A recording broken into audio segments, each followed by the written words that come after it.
Ya. Bueno, vamos a comenzar la clase de hoy. A ver, el tema va a ser bien interesante porque vamos a hablar sobre un periodo de nuestra historia de Chile que a mi juicio marca un antes y un después, sin lugar a duda, que fue el gobierno de la Unidad Popular y el golpe de Estado del 73.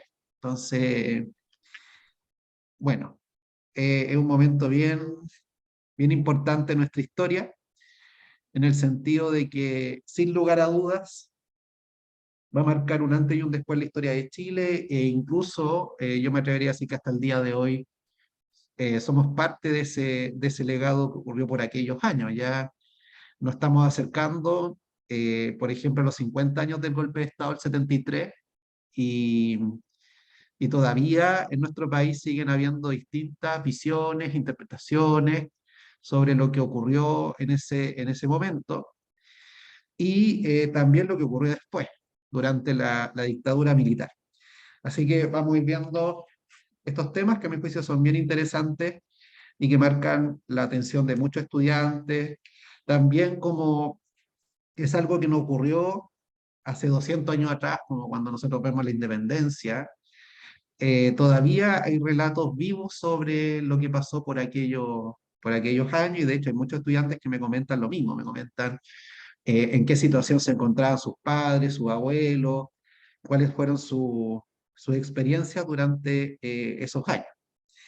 Y, a ver, lo primero que nosotros podríamos señalar es que el país, durante el periodo que estamos revisando, comenzó a vivir un proceso de movilización, de polarización social, que se veía profundizado también por la falta de diálogo entre los distintos sectores políticos que habían en esa época.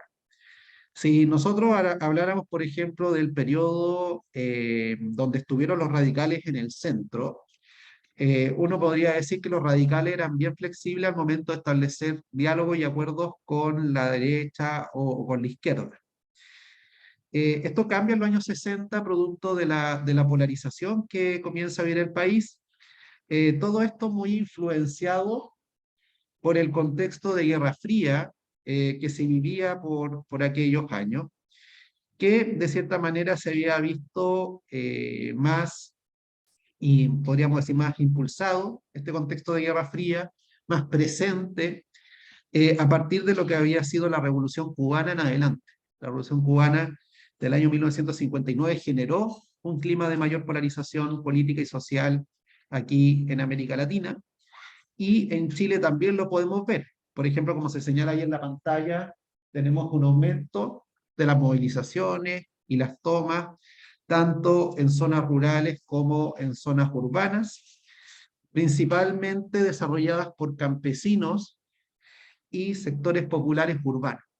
Vamos a ir viendo cómo algunas políticas que se desarrollaron, por ejemplo, durante el gobierno de Eduardo Frei Montalva, como fue la reforma agraria, generaron una mayor polarización en las zonas rurales, especialmente buscando que estos campesinos que no tenían tierras fueran beneficiados a partir de la reforma agraria que se estaba desarrollando y que muchos consideraban que estaba siendo ejecutada de forma muy lenta. Entonces, por eso se produjeron tomas, algunas obviamente ilegales, y lo que aumentó el clima de crispación social que se estaba viviendo en esos años, y también en algunas tomas en las periferias, por ejemplo, de Santiago. Debido a este clima de mayor polarización, uno puede ver que van surgiendo agrupaciones nuevas desde el punto de vista político, que están muy conectadas con este clima de polarización. Por ejemplo, en el año 1965, en la Universidad de Concepción, se fundó el MIR, que era el Movimiento de Izquierda Revolucionario, y este movimiento de tipo guerrillero urbano. Hola, ¿cómo está? Bien, no se siente tan atrasito porque como somos poquitos, así que bienvenida. Este movimiento, el MIR, surgió a partir de la experiencia que había sido la Revolución Cubana. en el año 1959. Entonces, lo que buscaban esta agrupación era tratar de desarrollar algo muy similar a lo que había pasado en Cuba en aquel año, y en ese sentido, esta agrupación tenía presencia importante no solamente en algunos estudiantes universitarios o secundarios, también en trabajadores, por ejemplo, del sector industrial, también del sector minero, campesinos que comenzaron a militar en el movimiento izquierda revolucionario. Y este movimiento, hay que señalar, que también defendía y legitimaba la posibilidad de desarrollar una revolución armada para finalmente llegar a establecer el socialismo en el país. Así que dentro de las características de este movimiento está la legitimación de la violencia, de la vía armada, para ser más específico, como forma de establecer el socialismo en nuestro país. Así que tenemos ahí al MIR, al Movimiento de Izquierda Revolucionario, y hay que señalar que este movimiento no formó parte del gobierno de Allende. Este era un movimiento que estaba eh, alejado, políticamente hablando, de lo que era la coalición que lideró Salvador Allende entre el 70 y el 73, que era la Unidad Popular. Así que era un movimiento de izquierda, pero que no formó parte del gobierno de Allende. El que sí formó parte del gobierno de Allende fue el Movimiento de Acción Popular Unitaria, el MAPU, que nació en 1969. Y el MAPU era un movimiento de origen demócrata cristiano que se inclinó hacia la izquierda y veía al socialismo como una alternativa para establecer finalmente un nuevo Estado y una nueva sociedad y economía en nuestro país. Hay que señalar que este movimiento tenía dos raíces en cuanto a lo que creían los dirigentes del MAPU, que era el cristianismo, desarrollándose en los años 60 en América Latina la teología de la liberación. No sé si les suena la teología de la liberación, que fue parte de los movimientos católicos más de izquierda que se desarrollaron en los 60 y que tenían una fuerte conexión con el marxismo. Podríamos decir que ahí se generó una combinación de elementos católicos, cristianos, con elementos del marxismo, y ellos consideraban que las injusticias sociales, las desigualdades que abundaban y abundan en América Latina se debían al capitalismo, y que el socialismo iba a solucionar precisamente estas injusticias y desigualdades. ¿Sí? La teología de la liberación. Y esto fue defendido por incluso sacerdotes católicos de la época. En los años 60 surge la imagen del cura obrero, ese cura que estaba metido en las tomas, en las poblaciones, que tenía un perfil más bien de izquierda y que simpatizaba con la teología de la liberación y estos movimientos de católicos más revolucionarios. Así que tenemos la creación del MAPU, que va a ser un partido político de la época, no muy grande, pero sí va a formar parte de la Unidad Popular, y también va a tener participación en movimientos de campesinos y movimientos de trabajadores obreros en las ciudades. También dentro de la izquierda nos podemos encontrar con el Partido Socialista. ¿Y qué podemos señalar al respecto? El Partido Socialista había nacido en el año 1932, o sea, no era, podríamos decir, nuevo, ya tenía sus décadas en el país, pero al alero de la Revolución Cubana, este partido se ve muy influenciado, muy interpretado por lo que había pasado ya en la isla, y adopta una postura más revolucionaria. Eso es lo que podríamos señalar en relación al Partido Socialista. Va a volver, ¿ya? ¿Ya? Ahí viene, porque estaba tapando la pantalla.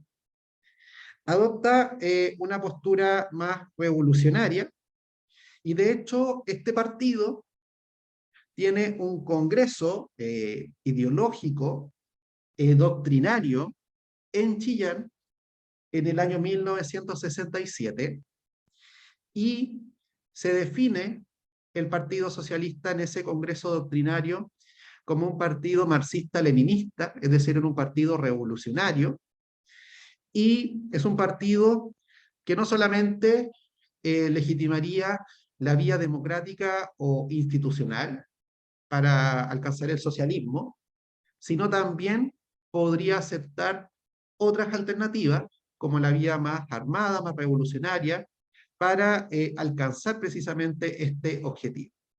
Entonces, lo que uno puede apreciar en el caso del Partido Socialista es una mayor radicalidad en comparación con lo que tenía como características antes de este Congreso Doctrinario.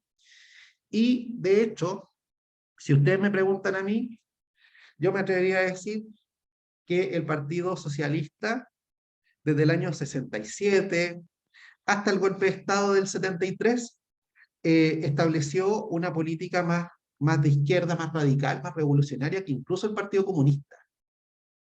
De hecho, dentro del Partido Comunista, del Partido Socialista, dentro de las posturas más moderadas que no legitimaban el uso de la violencia como alternativa legítima en Chile para alcanzar el socialismo, se encontraba la posición de Allende.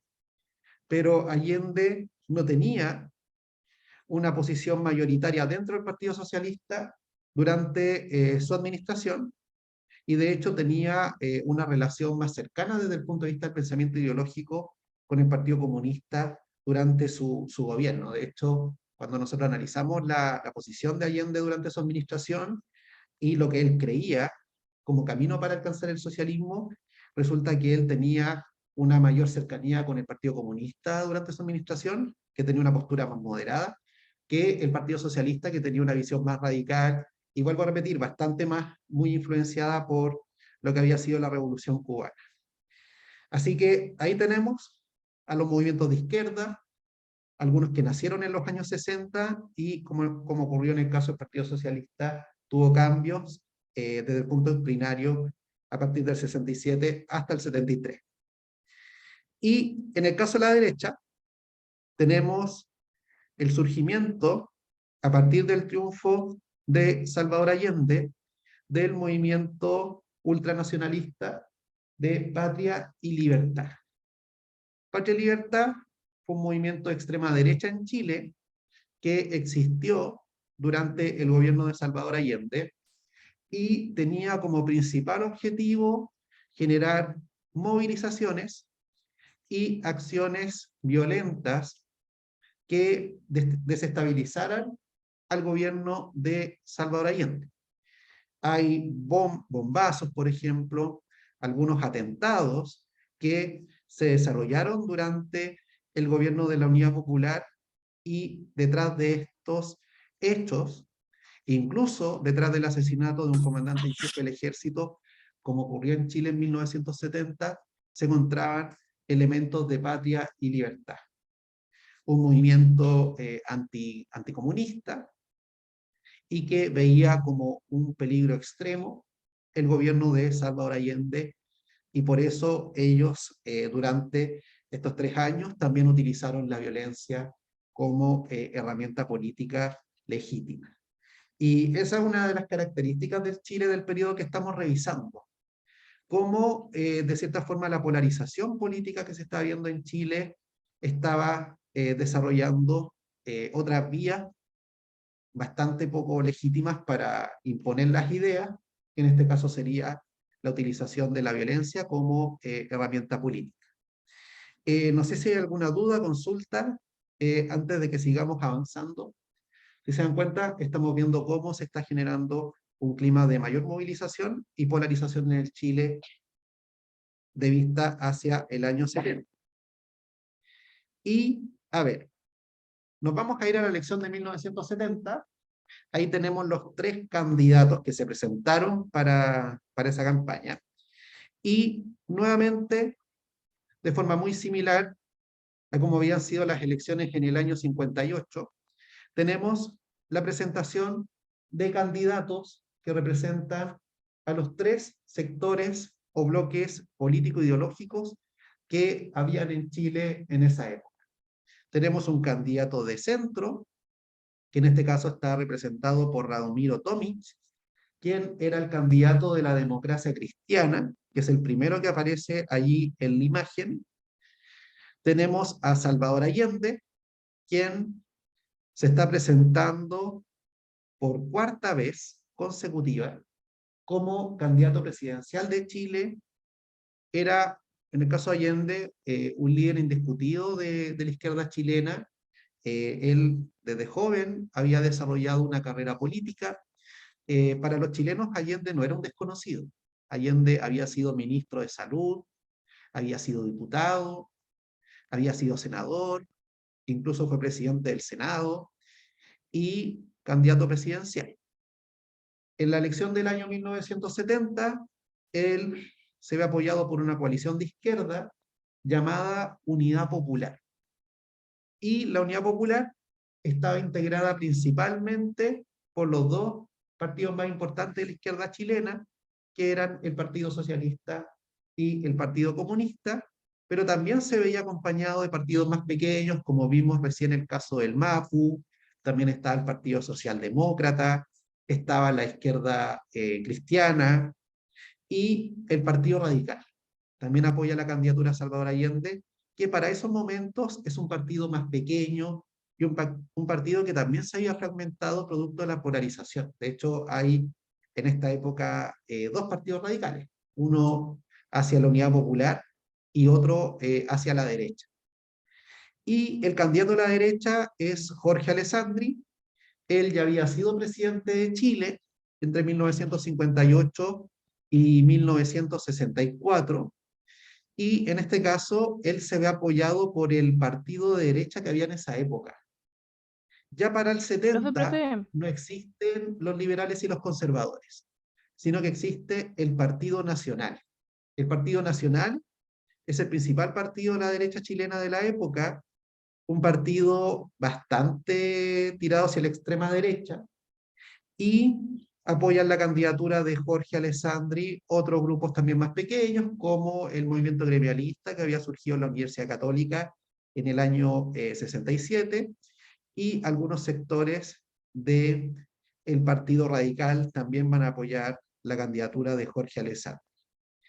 La elección es súper peleada porque ninguno de los tres logra ni siquiera alcanzar el 50% de la votación.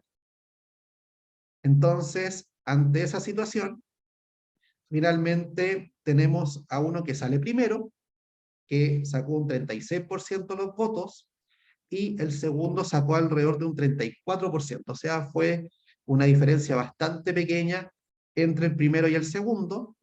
El primero había sido Salvador Allende, y el segundo había sido Jorge Alessandri, quedando en un tercer lugar Radomiro Tomic. Hay una compañera que tiene una duda. No sé qué duda tienes, Natalia. No sé si te puedo escuchar, espero que sí. Natalia. Natalia. ay, perdón, profe, es que tengo el internet medio malo. Algo pasó con Que su se quedó manito. pegado Si no el. se escucha bien, por último, las dudas las pueden escribir en el chat y yo aquí las reproduzco, ¿ya? Es que se quedó pegado Bueno, el en esta PowerPoint. época, a diferencia de ahora, que en las elecciones presidenciales tenemos segunda vuelta, en esta época no había segunda vuelta. Entonces, si un candidato presidencial no sacaba el 50% de los votos, resulta que el Congreso tenía que decidir. Pero estamos hablando de que habían sectores de la política chilena y de la sociedad que consideraban que Allende era un peligro para el país. Creo que nosotros lo habíamos comentado en la clase pasada, De hecho, para la derecha, Allende era tan peligroso para ellos, que incluso prefirieron dejar votado al candidato de la derecha del 64 y votar por Eduardo Frei Montalva, precisamente para evitar que Salvador Allende llegara al poder. Pero la democracia cristiana, de cierta forma, desconfiaba de Salvador Allende y sobre su propuesta de la vía chilena al socialismo, que la vamos a revisar un poquito más adelante. Ahora, ¿cuál es el drama? El drama es que si Allende quiere asumir como presidente, necesita los votos en el Congreso. Insisto, no hay segunda vuelta. Necesita los votos del Congreso y la Unidad Popular no tiene esos votos. Por ende, tiene que negociar.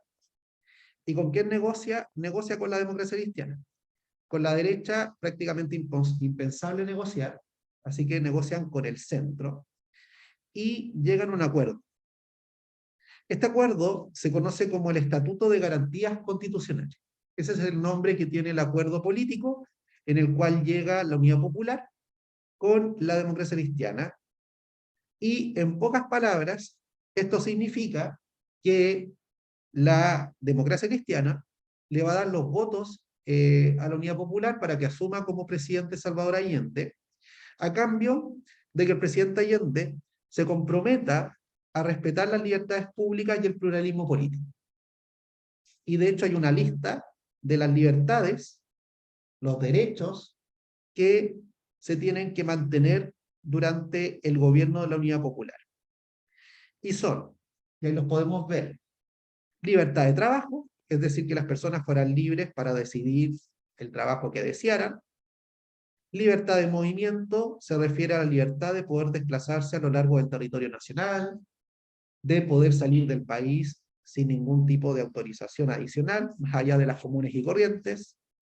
También resguardar la libertad de prensa, la libertad de expresión, que no fueran perseguidos o clausurados medios de comunicación o periodistas que no estuvieran alineados con el gobierno. También que se mantuviera el derecho de reunión, que en pocas palabras significa derecho a protestar, a reunirse y puede establecer algún tipo de organización que fuera contraria al gobierno dentro de un ambiente evidentemente democrático. También mantener la libertad de enseñanza en el sentido de que siguiera existiendo, por ejemplo, los colegios privados y no hubiesen grandes cambios en los contenidos que se enseñan en las escuelas, y también se mantuviera la inviolabilidad de la correspondencia, es decir, que no hubiese espionaje ni actividades por parte del gobierno que atentaran hacia la privacidad de las personas. Esos son los compromisos que llega la Unidad Popular con la democracia cristiana. La democracia cristiana le da los votos necesarios a Salvador Allende para que pueda asumir como presidente, y de hecho es ratificado por el Congreso Nacional el 24 de septiembre de 1970. Ese fue el año. De hecho, en septiembre, ¿qué tenemos? El 4 de septiembre tenemos las elecciones presidenciales. En esas elecciones presidenciales Allende salió primero, con un 36%. El 24 de septiembre tenemos la votación del Congreso, que termina por ratificar a Allende como presidente de Chile, porque había salido primero en esa votación, y asume el 3 de octubre de 1970. De hecho, ahí tenemos una foto de Allende colocándose la banda presidencial, y detrás de él, de hecho, está el presidente Eduardo Frei Montalva, que está dejando su cargo. Hasta ese momento, más allá de la polarización que hubo en torno a la votación y la firma del Estatuto de Garantías Constitucionales, el clima social y político en Chile era relativamente tranquilo. Y este se vio afectado por un asesinato que ocurrió el 22 de octubre de 1970. El 22 de octubre de 1970 fue asesinado por personas de Patria y Libertad, este movimiento de extrema derecha que acabamos de revisar, el comandante en jefe del ejército, el señor René Schneider. Y esto fue un intento de secuestro que salió muy mal. la idea era que mediante esta acción se le echara la culpa a grupos de extrema izquierda, pero en realidad eran grupos de extrema derecha, con el objetivo de desestabilizar el recién asumido gobierno de Salvador Allende.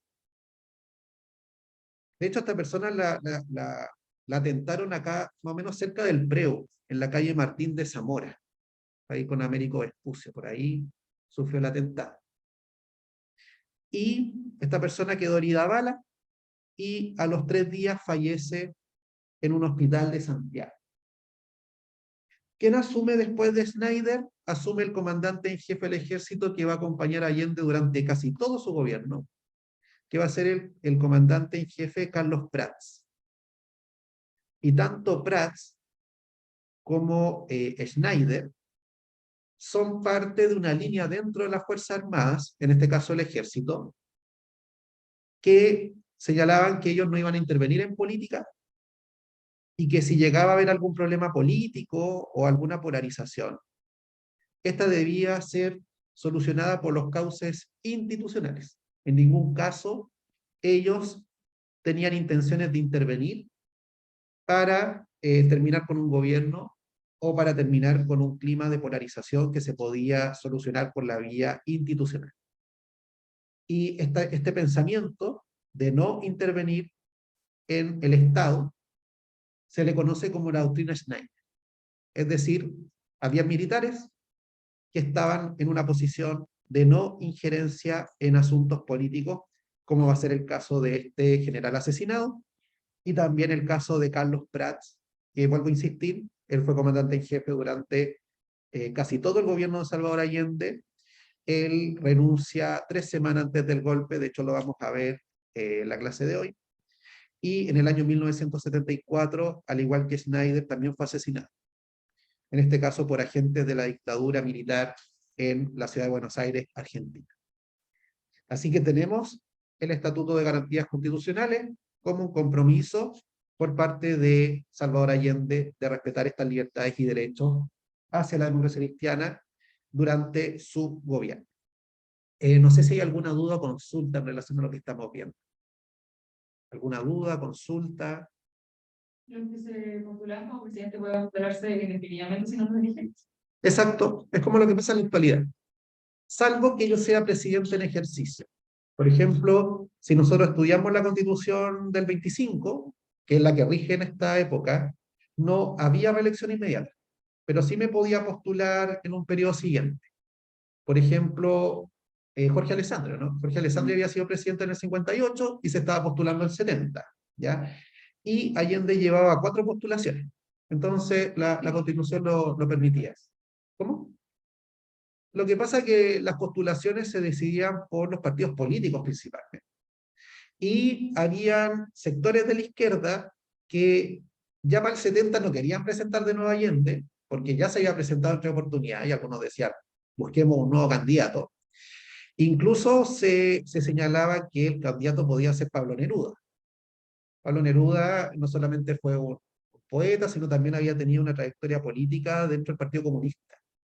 Entonces fue una alternativa para la candidatura del 70, pero finalmente no se presenta, y Allende, que era bien hábil desde el punto de vista político entre la izquierda, sale con la suya, podríamos decir, y se presenta como candidato presidencial por una 4ª oportunidad en el año 70, y de hecho sale primero, que era, a mi juicio, lo más importante en una elección de esta época, porque sacarnos del 50% de los votos era muy difícil, pero sí sacar el primer lugar era un poquito más factible, y como los tercios están muy equiparados, esto podía ser para cualquiera. O sea, podía ser la derecha, podía ser el centro, o también podía ser la izquierda. Y, a ver, lo que vamos a analizar ahora es el programa de la Unidad Popular. ¿Ya? Eso es lo que vamos a analizar a continuación. Pregunta, ¿alguien sabe más o menos qué proponía la Unidad Popular? ¿Mm? ¿Qué proponía Salvador Allende? ¿Qué proponía su candidatura? Si llegaban a la presidencia, esto también corre para los del sur. ¿Qué proponía Allende si llegaba a la moneda? ¿Mm?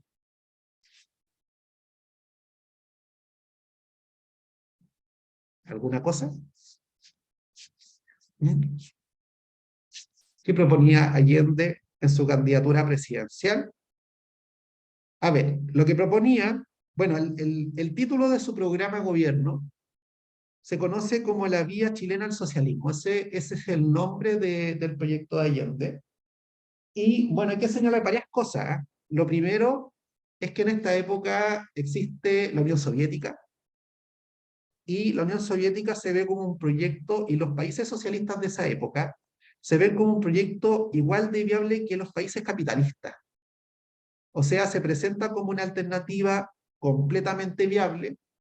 Hay que señalar que, claro, en la actualidad no hay muchos países socialistas, son súper poquitos los que quedan, y la Unión Soviética desapareció en 1991. Pero para el año 70, la Unión Soviética, como decimos, estaba vista y coleada. Entonces se presentaba como un proyecto válido y alternativo al capitalismo. Y una parte esencial del programa de Allende tenía que ver con las transformaciones económicas que él prometía ejecutar durante su gobierno. ¿Y en qué consistía el proyecto económico? En que la economía, y específicamente su propiedad, la propiedad de las empresas, por ejemplo, de las industrias, se iba a dividir en tres sectores. Y, por ejemplo, va a haber un sector que va a ser el área de propiedad social. El área de propiedad social van a ser aquellas empresas que, por su importancia para la economía nacional, como podían ser grandes industrias, los bancos, estos van a quedar bajo el control del Estado, mediante un proceso de nacionalización y expropiación, es decir, mediante una transferencia de la propiedad desde el sector privado hacia el Estado. Entonces, dentro del proyecto está que los sectores más importantes de la economía, vuelvo a repetir, las industrias más grandes, las empresas más grandes, los bancos, van a estar bajo el control del Estado, el sector del área de propiedad social. También habría una propiedad mixta donde el Estado compraría parte de esa propiedad, quedándose con la mayoría de ella, para poder dirigir estas empresas, pero también podría haber participación privada, más minoritaria, pero podría haberla. Y por último, habría un sector privado en el cual los particulares podrían seguir funcionando, y serían empresas más pequeñas, más medianas, aquellas que no fueran estratégicas para la economía. Y en ese caso podrían seguir existiendo normalmente. Quizás uno de los problemas que tuvo esta parte del programa de Allende fue que no definió bien cuál era el límite entre una área y otra. Y esto se prestó obviamente para la confusión, para la polémica y para la polarización que había por esos años. Pero estaba esta idea de dividir la propiedad en estos tres niveles, de acuerdo al peso, a la importancia que podían tener las empresas para la economía. También el programa Salvador Allende prometía la profundización de la reforma agraria que ya se venía desarrollando del gobierno de Eduardo Frei Montalva. De hecho, un detalle importante, durante el gobierno de Allende no se aprobó ninguna ley de reforma agraria, sino que fue la ley de Frei Montalva, la del 67, la que continuó profundizándose durante su administración, y también va acompañado de un proceso de polarización importante, de toma de tierras, como lo vamos a ver un poco más adelante, y de hecho prácticamente todas las haciendas en Chile fueron de forma legal o ilegal intervenidas durante el gobierno de la Unidad Popular, y cuando digo ilegal me refiero a tomas, por ejemplo, que desarrollaron campesinos para que esos fondos fueran divididos para generar una nueva propiedad en este caso. También dentro de las promesas del programa de gobierno Salvador Allende, tenemos el control de la inflación. ¿Cómo se pretendía controlar la inflación? Que era un problema bastante recurrente en el Chile de la época, mediante la regulación de precios. Entonces, dentro del programa de gobierno se establecía que para controlar la inflación y que los precios no siguieran subiendo, el Estado debía regular los precios de los productos y de esa manera evitar que continuara la inflación. Y esto vendría acompañado de aumentos de salarios para los trabajadores, en el sentido de que aumentaran los sueldos, por ejemplo, el sueldo mínimo que percibían los trabajadores, y de esa manera aumentara su capacidad de compra. De hecho, durante el gobierno de Allende se generaron importantes distorsiones en la economía nacional, y en parte se debió a las decisiones que tomó el gobierno, aunque también hay otros factores que nosotros también vamos a considerar a lo largo de la clase. Así que en eso consistía el proyecto de Allende, y hay que señalar que este proyecto de avanzar hacia el socialismo es un proyecto que Allende siempre señaló que se iba a desarrollar por el cauce institucional.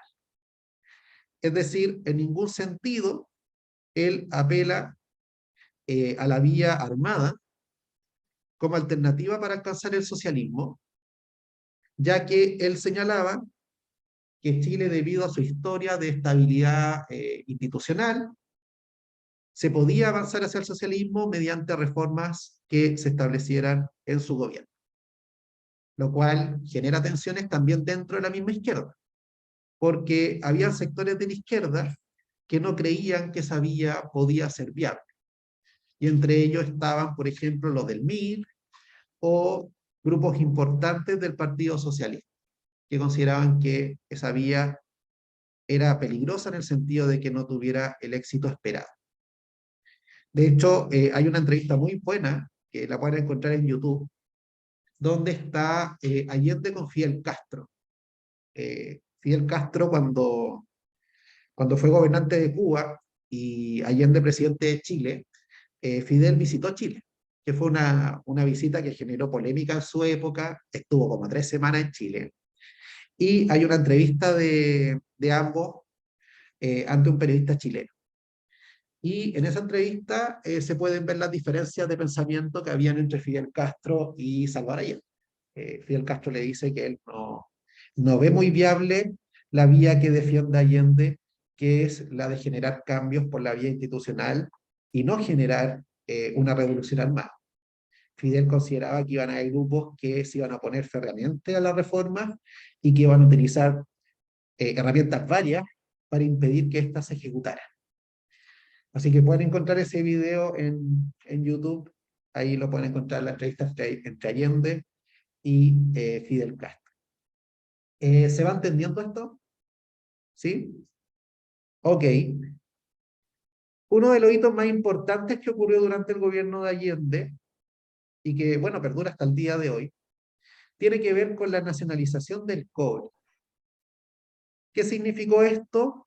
Significó que el cobre, la gran minería del cobre, como se le llamaba, pasara a control del Estado. Hasta el año 71, todavía existía presencia de empresas norteamericanas en la gran minería del cobre, como era la Kennecott Copper Company o la Branden Copper Company. Y lo que hizo el Estado con esta nacionalización fue quedarse con el 100% de la gran propiedad de las minas de cobre, por ejemplo, Chuquicamata, El Teniente, entre otras, pasaron bajo el control del Estado. Esto fue mediante una votación que se hizo en el Congreso Nacional, y algo que cabe destacar fue que el 100% del Congreso, o sea, desde partidos de izquierda hasta de derecha, aprobaron la ley de nacionalización del cobre. De hecho, bueno, ahí en la imagen podemos ver un afiche de la época con dibujos que se asocian a la época de la Unidad Popular y hace referencia a la nacionalización del cobre. Esta nacionalización no va a estar exenta de problemas, especialmente con Estados Unidos, ya que el gobierno tenía que calcular cuánto dinero se le tenía que pagar a los empresarios norteamericanos por esta nacionalización. Y el gobierno de la Unidad Popular consideró que no había que pagarle nada a los empresarios norteamericanos porque ellos no habían pagado los suficientes impuestos durante su presencia en Chile y, más aún, los empresarios norteamericanos le debían dinero a Chile, lo que generó importantes tensiones que profundizaron el alejamiento entre Chile y Estados Unidos durante el gobierno de Salvador Allende. De hecho, no hay que olvidarse que Estados Unidos durante todo este proceso también fue un actor importante dentro de lo que finalmente fue el quiebre de la democracia en Chile. Así que ahí tenemos este hito importante. Este es el segundo paso y final. Nosotros en la clase pasada con Eduardo Frei Montalva vimos la chilenización del cobre, que era que el Estado compró el 51% de las acciones de las minas de cobre y con Allende se consiguió el porcentaje restante. Y eso fue la nacionalización.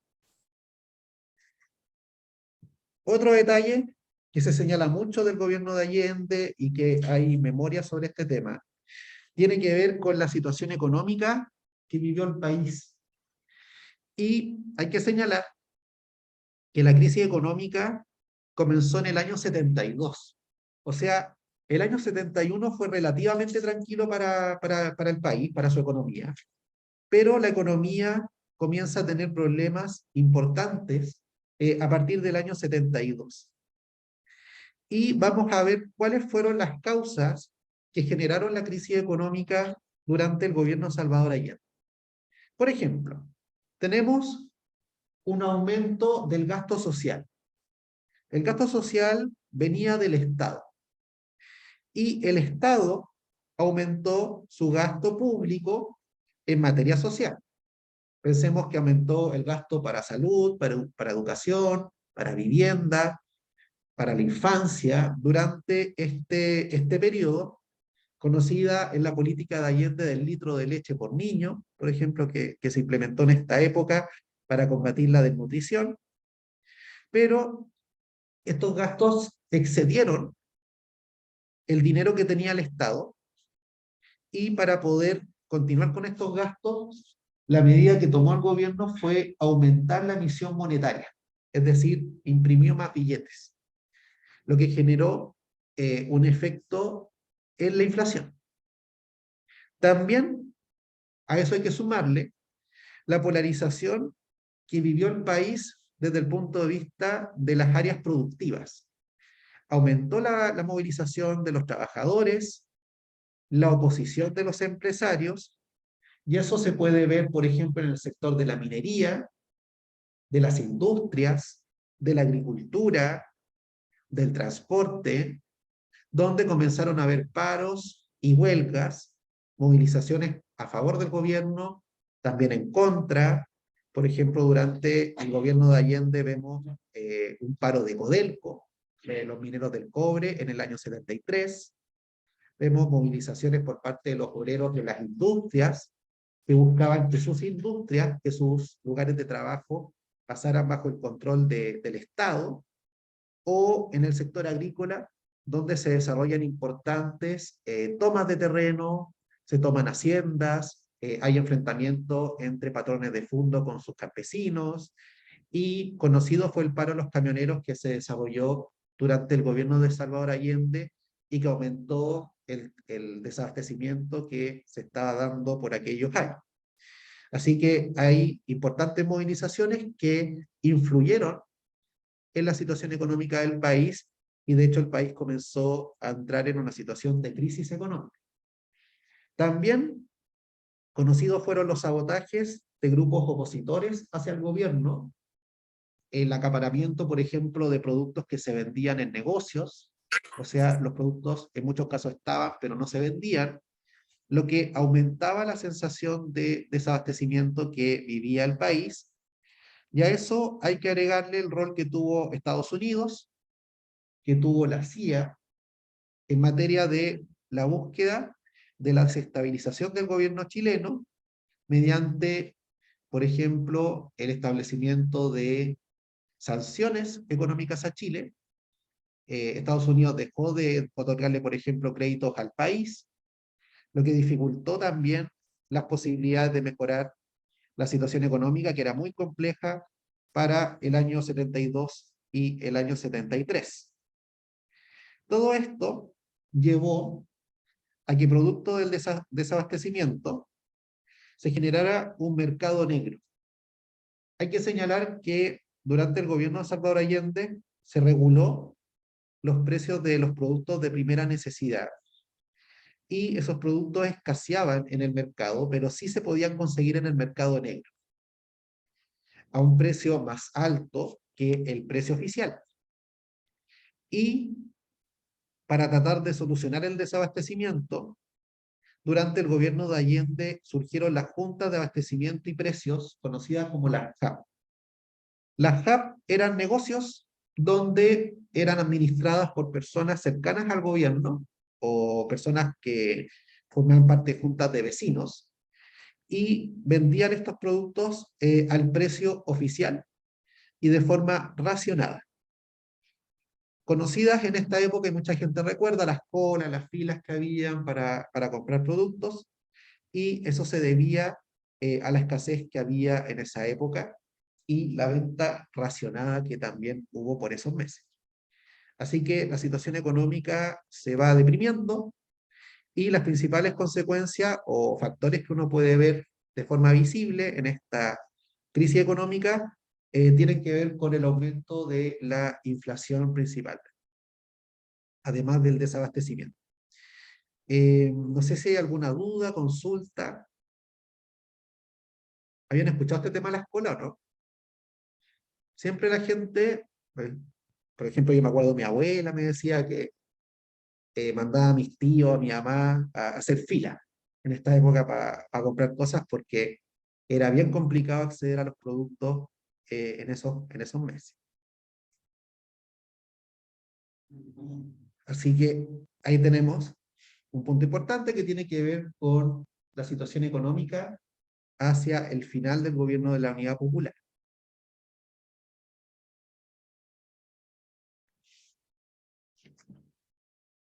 ¿Bien? Ok, no se preocupe.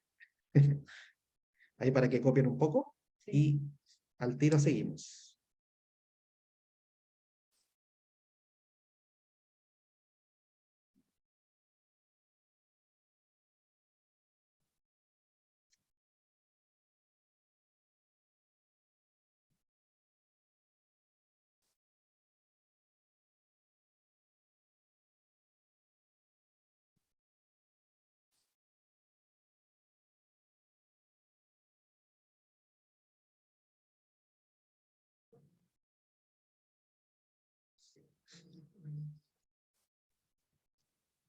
¿Alguna duda, consulta por el Zoom?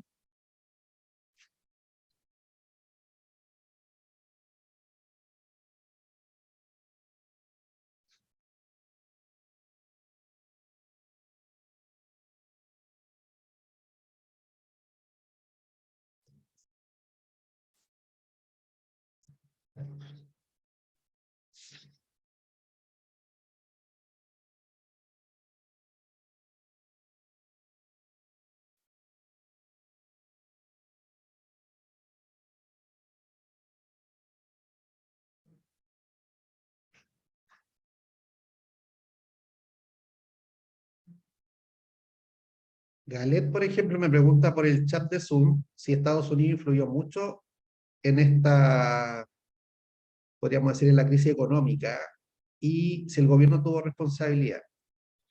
Yo diría que ambas podrían ser correctas, ya no son excluyentes, en el sentido de que Estados Unidos evidentemente jugó un rol importante dentro de lo que fue la caída del gobierno de Salvador Allende. Tenía contacto con las Fuerzas Armadas que comenzaron a conspirar un golpe de Estado a partir del año 72. También se comprobó que las armas que se utilizaron, por ejemplo, en el atentado de Schneider en el 70, Esas armas que utilizaron los de Patria y Libertad venían de la CIA. Y también, por ejemplo, el paro de los camioneros del 72 y el 73, especialmente el del 73, se ha logrado verificar que los camioneros estuvieron también financiados por Estados Unidos, para que estuvieran detenidos la cantidad de semanas que estuvieron, ¿ya? Ellos estuvieron sin trabajar toda esa semana, o sea, no generaron ingresos, pero recibían ingresos por parte de la CIA. Entonces, hay un rol importante de Estados Unidos dentro de lo que fue la desestabilización chilena. De hecho, hay una entrevista del embajador de Estados Unidos en Chile en los años de la Unidad Popular, y él señalaba que cuando Allende salió, él fue a entrevistarse con el presidente de Estados Unidos de esa época, que era Richard Nixon. Y Nixon estaba con su secretario de Estado, que era Henry Kissinger, y Nixon estaba furioso porque Allende había ganado. Porque para ellos existía una posibilidad real de que Chile avanzara hacia el socialismo, y eso significaba que iban a perder un segundo país de influencia aquí en América Latina. Y de hecho, textual, Nixon le dice a Kissinger que haga chillar a la economía chilena. Entonces, hay influencia norteamericana en la crisis que se generó, pero también hay que decir que hubo malas decisiones económicas por parte del gobierno de Allende. Por ejemplo, el excesivo control de precios, el aumento de la emisión de dinero, generaron también efectos negativos en la economía, además de la oposición interna que había en el país. Así que son varios los elementos que se van conjugando en esta tragedia que se genera en Chile en el año 73. De hecho, hay una frase de Radomiro Tomic durante el gobierno de Allende. Él decía que lo que estaba pasando en el país era muy similar a una tragedia griega, en el sentido que todos saben cómo termina una tragedia griega, que hay un destino que no se puede evadir, y para Tomic el golpe de Estado o el quiebre que se estaba viviendo era cuestión de tiempo, y nadie hacía nada para evitar que eso ocurriera, que era algo que finalmente iba a pasar tarde o temprano. De hecho, hay mucha gente que vivió en esa época y decía que el golpe ya se sentía en el ambiente, por parte de sectores que estaban en contra del proyecto de la Unidad Popular. Ahora, ¿quiénes son esos sectores que están en contra? Estos sectores son los otros, podríamos decir, 2/3, que sería la Democracia Cristiana y el Partido Nacional. Esos son los sectores opositores a la Unidad Popular desde el punto de vista político, y la Democracia Cristiana tuvo cierto diálogo con Allende, no así el Partido Nacional. O sea, las relaciones entre el Partido Nacional y la Unidad Popular eran nulas. Así que si es que hubo algún tipo de diálogo entre el gobierno, fue principalmente con la Democracia Cristiana. Pero este acercamiento nunca fue muy cercano, y de hecho, la Democracia Cristiana con la derecha se unen en un pacto electoral en el año 1972, donde se está viviendo un clima de polarización y efervescencia social bastante alto ya. De hecho, ahí tenemos una portada del Mercurio, donde se hace referencia al paro de los camioneros. Tanto el paro de los camioneros del 72 como el del 73 hicieron mucho daño a lo que era la economía nacional, el tema del abastecimiento de las ciudades, y ante esa situación extrema, la oposición se vuelve más dura hacia el gobierno. Y el gobierno también toma una postura de no generar un acercamiento o de ceder ante las demandas de la oposición. Pero ante este clima podríamos decir, de fuerte polarización que está viendo Chile ya en el año 72, para finales de este año, Allende decide hacer un cambio en su gabinete, con el objetivo principal de acercarse a la democracia cristiana. ¿Y cuál es ese cambio? Incluye a militares en su gabinete y asume como ministro del Interior, que es el ministerio más importante que tiene el país, asume el comandante en jefe del ejército, lo que da cierto clima de mayor confianza por parte de lo que sería la democracia cristiana. Incluye a Carlos Prats como comandante como ministro del Interior. Sí, continuaba siendo comandante en jefe del ejército. Y de hecho, yo no sé si ustedes saben, pero en el año 73 hay elecciones parlamentarias, que son las últimas que se hicieron en Chile antes del golpe. Y esas elecciones se vivieron con un clima de relativa tranquilidad dentro de la polarización que había. ¿Y cuál era el objetivo de la CODE, de la Confederación de la Democracia? El objetivo de la CODE era conseguir 2/3 en esa elección parlamentaria para destituir institucionalmente a Allende. Pero la CODE no consigue los 2/3 e incluso la Unidad Popular logró incrementar su cantidad de parlamentarios. Por ende, las posibilidades de destitución de Allende eran nulas, a partir de los resultados de la elección parlamentaria del 73. Por ende, las tensiones siguieron y los planes de golpes de Estado continuaron. Y mientras aumentaba ese clima de polarización, hay un proyecto del gobierno que cayó en un muy mal momento, que fue la ENU. Ahí va a volver, creo. Que se me perdió mi adaptador. A ver. Ya. Ahí viene. Que fue el proyecto de la ENU. La ENU fue la Escuela Nacional Unificada. Ojo que esto fue solamente un proyecto, nunca fue ni debatido ni aprobado en el Congreso. Profe. Era una reforma educativa Profe, que buscaba establecer un sistema educacional. Franco, no profe, sé por qué no lo puedo escuchar, pero si quiere escriba en el chat, ¿ya? No lo puedo escuchar. Fue una idea de hacer un cambio importante en la educación, desde el punto de vista de no generar divisiones dentro de los estudiantes en cuanto a la educación que recibían o el tipo de colegio que iban.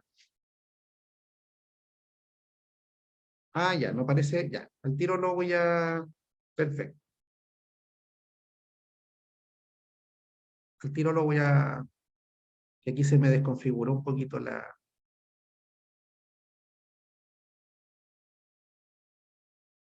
Al tiro voy a compartir, que tuve ahí una falla técnica.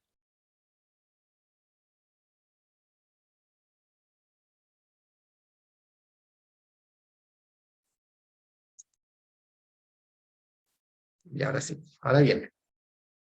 Entonces, lo que buscaba este proyecto era que el Estado se hiciera cargo de toda la educación escolar en Chile y que ya no existieran colegios privados o colegios particulares que discriminaran a los estudiantes por su situación económica, por su religión, por su origen social. O sea, que todos fueran parte del mismo sistema educativo. Esto generó un importante rechazo por parte de las clases altas, de colegios profesionales, de la Iglesia Católica, de sectores medios, que se oponían a la idea de que el Estado controlara toda la educación. Y como este proyecto fue tan polémico, ni siquiera alcanzó a ver la luz en el Congreso, pero sí contribuyó al clima de polarización que ya era alto en esa época. ¿Por qué la Iglesia Católica? Porque la Iglesia Católica tiene colegios. Entonces, si se veía un proceso, si se daba un proceso de estatización, esto significaba que la Iglesia también iba a perder sus colegios. O sea, no iban a haber colegios que tuvieran un enfoque católico, sino que todos los colegios iban a ser administrados por el Estado y en teoría no iba a haber ningún tipo de discriminación para acceder a estos colegios. Ahora, ¿cuál era la denuncia de la oposición? Que se iba a buscar adoctrinar a los estudiantes bajo un enfoque socialista que pudiera aplicar el gobierno en el caso de la educación estatal. Esa era como la principal oposición. Así que finalmente no se presenta el proyecto por la polémica y de hecho quedó desechado hasta el final del gobierno de ayer. Así que tenemos la ENU, y de hecho yo he visto preguntas sobre este tema, ¿eh? Preguntan sobre la ENU, y ahí ustedes tienen que conectar lo que fue una idea del gobierno de la Unidad Popular para hacer una reforma educacional, que finalmente nunca llegó al Congreso, pero que buscaba generar un sistema único de educación escolar.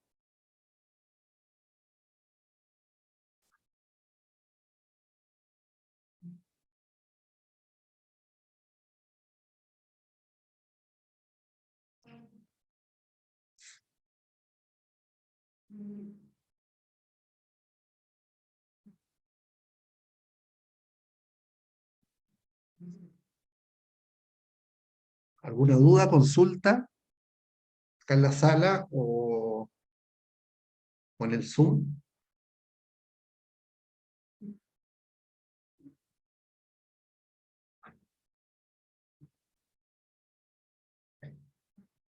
No sé si ustedes saben que antes del 11 hubo un intento de golpe previo. ¿Sabían eso, no? ¿No?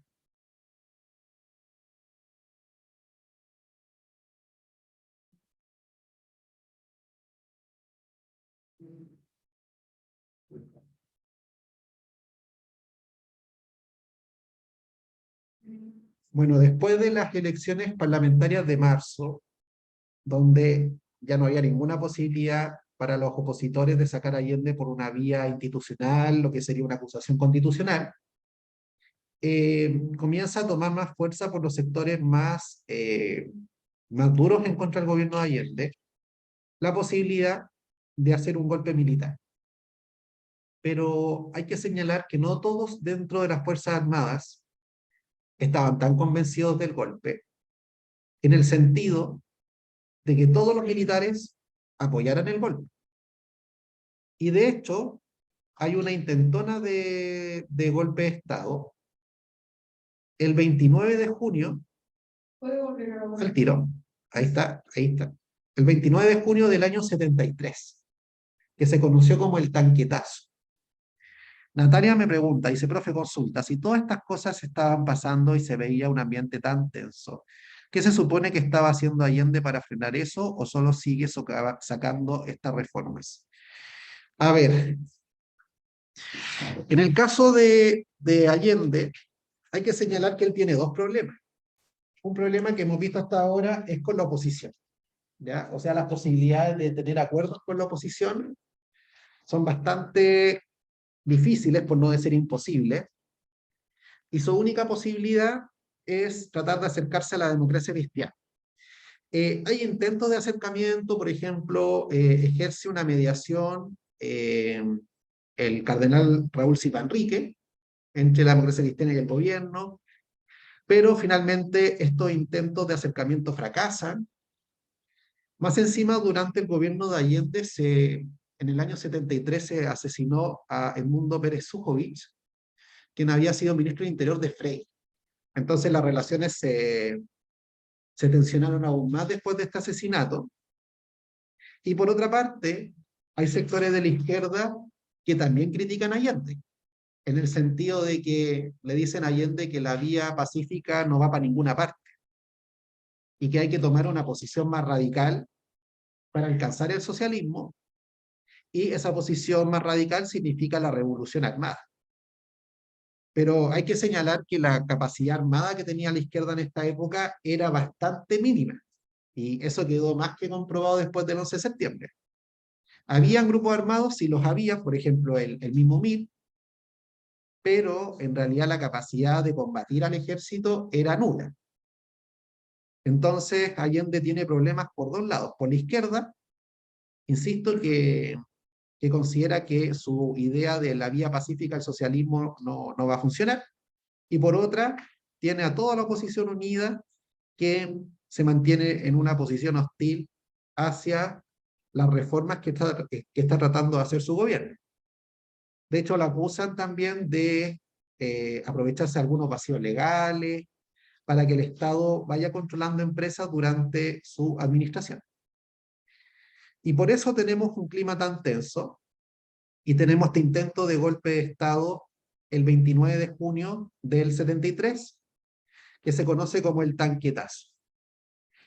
Esta fue una sublevación de un regimiento de Santiago, de tanques, por eso le llaman el tanquetazo, porque era un regimiento de tanques. Y estos tanques se tomaron la Alameda. Para los que conocen bien Santiago, este regimiento estaba en Avenida Mata, con Santa Rosa. Entonces los tanques partieron de allí, por Santa Rosa hacia la Alameda, y llegaron al Palacio de Gobierno, lo rodearon, y se generó un enfrentamiento a balazo entre los tanques y los carabineros que cuidan la moneda. Si uno va a la moneda hasta el día de hoy, quienes la cuidan son los carabineros. El saldo fue de más de 10 muertos, y estos tanques, al ver que otros regimientos no se suman al golpe, deciden abandonar el lugar y regresan al regimiento de los tanques. Entonces ya podemos ver que hay sectores del ejército a partir del tanquetazo que están a favor del golpe y otros que no, que era esta línea constitucionalista que seguía Carlos Prats. Carlos Prats no estaba a favor de un golpe de Estado. De hecho, cuando se va Carlos Prats es cuando se ejecuta el golpe de Estado, y ahí es cuando asume como comandante en jefe del ejército Pinochet. En relación al golpe, hay que señalar que la idea nació en la Marina.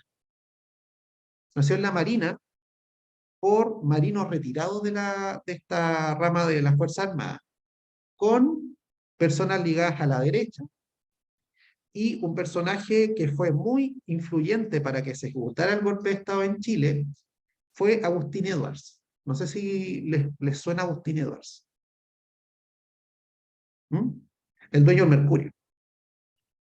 El dueño del Mercurio tenía contactos en el extranjero, específicamente con Estados Unidos. Y entre estos contactos que él tenía con Estados Unidos, más los contactos que se van haciendo con la Marina, se va generando el complot, donde se van a ir sumando marinos activos, miembros de la Fuerza Aérea y del Ejército. Y este plan comenzó a ejecutarse en el año 72. En relación a este tanquetazo, no eran parte esos golpistas. O sea, esta fue una escapada individual del que estaba a cargo de este regimiento, que fue Roberto Supe. Pero no tenía conexión con los otros golpistas del 11 de septiembre. Entonces la situación de Allende, después del 29 de junio, es más que delicada, en el sentido de que él sabe que dentro de las Fuerzas Armadas hay militares que le quieren hacer un golpe de Estado, y que cuentan con el apoyo de Estados Unidos y de sectores empresariales aquí en Chile. ¿Y qué es lo que ocurre? Vuelve el paro de camioneros en julio. Ya la situación económica en el país era bastante extrema por la escasez de algunos productos de primera necesidad. Los camioneros se tomaban carretera, o sea, dejaban incomunicadas las ciudades. Y como lo dije hace un rato atrás, este paro de camioneros, por ejemplo, estuvo financiado por la CIA. Y el 22 de agosto, la Cámara de Diputados, que tenía mayoría opositora, en este caso la Democracia Cristiana, más el Partido Nacional y otros partidos pequeños opositores, acusan al gobierno de Salvador Allende de estar quebrantando el orden institucional, de que Allende se está pasando por al lado de la Constitución, las leyes, y producto de esta acusación, Carlos Prats decide dar un paso al costado. Él se da cuenta también que no cuenta con apoyo de sus generales. Decide renunciar. Y ahí, fíjense la fecha. El 23 de agosto Prats renuncia. Y el 23 de agosto asume Pinochet. O sea, Pinochet era más bien un desconocido para la gente. Él estaba a cargo de los regimientos de Santiago en ese momento. Y se le consideraba un general apolítico. Es decir, que él no tenía una posición clara sobre el gobierno ni sobre la oposición. De hecho, el gran misterio para los que estaban haciendo el golpe de Estado era qué posición iba a tomar Pinochet cuando se ejecutara el golpe. De hecho, muchas fuentes lo señalan que Pinochet recién se sumó al golpe de Estado el 9 de septiembre, o sea, 2 días antes. Él siempre mantuvo una posición ambigua, no tratar de quedar ni bien perdón, mal ni con un lado ni con el otro. Así que ahí es cuando Pinochet asume, y de hecho ahí podemos ver una foto de ambos juntos, semanas antes del golpe. Galet me hizo una pregunta adelante que dice si Allende iba a hacer un plebiscito. Bueno, hay videos que lo señalan. Hay un discurso de Allende en el 73. Hay que pensar que dentro de todo este clima había mucha gente que estaba contra Allende, pero también mucha gente que estaba a favor de Allende. El día 4 de septiembre se hizo una marcha en Santiago por adherentes de Allende y se calcula que fueron más de 100.000 personas a saludar al presidente. O sea, el clima era de una profunda polarización y habían sectores importantes de la sociedad chilena que, a pesar de la difícil situación económica y política que se estaba viviendo, seguían apoyando a Allende. Allende no tenía una posición minoritaria. Habían sectores importantes que lo apoyaban, pero también habían amplios sectores de la sociedad que lo rechazaban. Entonces, en uno de estos discursos, Allende dice que él va a llamar a un plebiscito si es que fuera necesario. Algunos dicen que él lo iba a anunciar el 11 de septiembre. Eso, bueno, ya no pasó, la historia fue otra, ¿ya? Pero estaba dentro de las ideas para salir de la crisis el hacer un plebiscito, cosa que no se logró concretar porque ese día se dio el golpe de Estado. No sé si hay alguna duda o consulta. ¿Se va entendiendo lo que vimos hoy? Tengo que ver la asistencia.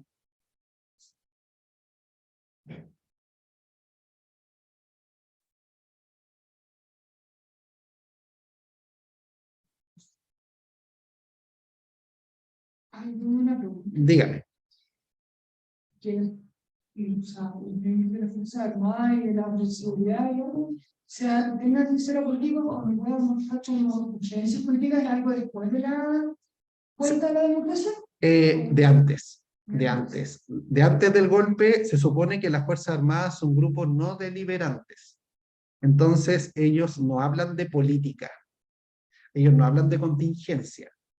Por ejemplo, nosotros ahora estamos en un proceso constituyente. Ellos no pueden decir si votan a favor, si votan a rechazo, si les gusta o no les gusta el actual presidente, si les gustaba más el anterior.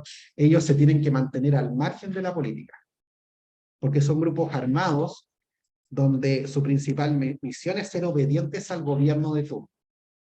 Obviamente respetando la ley y todo, pero son grupos no deliberantes. Eso se cambió con la dictadura, porque cuando lo veamos, vamos a revisar que para el nuevo régimen que se institucionaliza en Chile, existe la idea de que sean deliberantes. Deliberantes en el sentido de proteger la Constitución, que van a ser en el año 80, que es un tema que vamos a revisar el miércoles. Y fíjense bien cómo termina todo esto. Ahí está. El 11 de septiembre del 73 termina, bueno, con lo que yo creo que todos sabemos, un golpe de Estado, al tiro retrocedo, y con el quiebre de la democracia en Chile, ¿ya? Y la próxima clase vamos a empezar con la dictadura militar, ¿ya? Voy a ver la asistencia y estaríamos listos, ¿ya?